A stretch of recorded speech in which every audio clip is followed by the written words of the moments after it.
"Didn't you know that?" cried another daisy. And here they all began shouting together, till the air seemed quite full of little shrill voices. "Silence, every one of you," cried the tiger lily, waving itself passionately from side to side, and trembling with excitement. "They know I can't get at them," it panted, bending its quivering head towards Alice, "or they wouldn't dare do it." "Never mind," Alice said in a soothing tone, and stooping down to the daisies, who were just beginning again, she whispered, "If you don't hold your tongues, I'll pick you." There was silence in a moment, and several of the pink daisies turned white. "That's right," said Tiger Lily. "The daisies are worst of all. When one speaks, they all begin together, and it's enough to make one wither to hear the way they go on."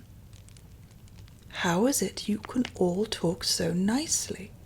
Alice said, hoping to get it into a better temper by a compliment. "I've been in many gardens before, but none of the flowers could talk." "Put your hand down and feel the ground," said the tiger lily. "Then you'll know why." Alice did so. "It's very hard," she said, "but I don't see what that has to do with it."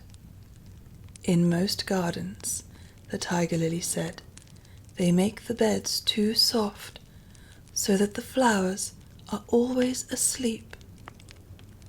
This sounded a very good reason, and Alice was quite pleased to know it. "I never thought of that before," she said. "It's my opinion that you never think at all," the rose said, in a rather severe tone. "I never saw anybody that looked stupider," a violet said, so suddenly that Alice quite jumped, for it hadn't spoken before. "Hold your tongue," cried the tiger lily, "as if you ever saw anybody. You keep your head under the leaves, and snore away there, till you know no more what's going on in the world than if you were a bud." "Are there any more people in the garden besides me?" Alice said, choosing not to notice the rose's last remark. "There's one other flower in the garden that can move about like you," said the rose. "I wonder how you do it." "You're always wondering," said the tiger lily. "But she's more bushy than you are." "Is she like me?" Alice asked eagerly, for the thought crossed her mind.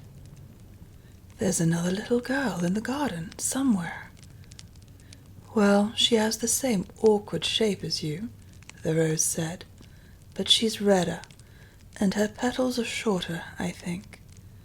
"Her petals are done up close, almost like a dahlia," the tiger lily interrupted, "not tumbled about anyhow, like yours." "But that's not your fault," the rose added kindly. "You're beginning to fade, you know, and then one can't help one's petals getting a little untidy." Alice didn't like the idea of that at all, so to change the subject, she asked, "Does she ever come out here?"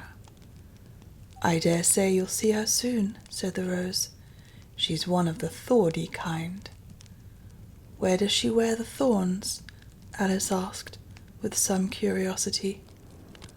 "Why, all round her head, of course," the rose replied. "I was wondering why you hadn't got some too. I thought it was the regular rule." "She's coming," cried the larkspur.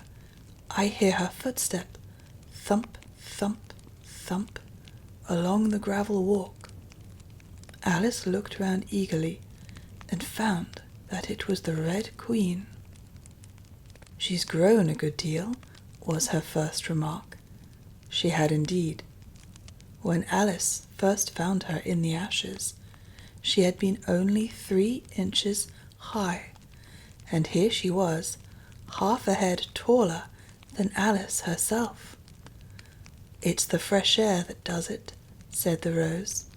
"Wonderfully fine air it is out here." "I think I'll go and meet her," said Alice, for though the flowers were interesting enough, she felt that it would be far grander to have a talk with a real queen. "You can't possibly do that," said the rose. "I should advise you to walk the other way." This sounded nonsense to Alice, so she said nothing, but set off at once towards the Red Queen. To her surprise, she lost sight of her in a moment, and found herself walking in at the front door again. A little provoked, she drew back, and after looking everywhere for the Queen, whom she spied out at last, a long way off, she thought she would try the plan this time of walking in the opposite direction. It succeeded beautifully. She had not been walking a minute before she found herself face to face with the Red Queen, and full in sight of the hill she had been so long aiming at. "Where do you come from?" said the Red Queen. "And where are you going? Look up, speak nicely, and don't twiddle your fingers all the time." Alice attended to all these directions, and explained, as well as she could, that she had lost her way. "I don't know what you mean by your way," said the Queen. "All the ways about here belong to me." "But why did you come out here at all?" she asked in a kinder tone. "Curtsy while you're thinking what to say. It saves time." Alice wondered a little at this, but she was too much in awe of the Queen to disbelieve it. "I'll try it when I go home," she thought to herself, "the next time I'm a little late for dinner." "It's time for you to answer now," the Queen said, looking at her watch. "Open your mouth a little wider when you speak, and always say, 'Your Majesty.'" "I only wanted to see what the garden was like, Your Majesty."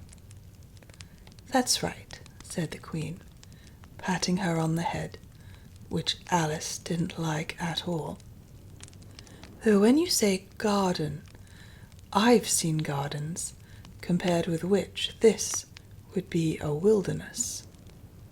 Alice didn't dare argue the point, but went on. "And I thought I'd try and find my way to the top of that hill." "When you say hill," the Queen interrupted, "I could show you hills, in comparison with which you'd call that a valley." "No, I shouldn't," said Alice, surprised into contradicting her at last. "A hill can't be a valley, you know.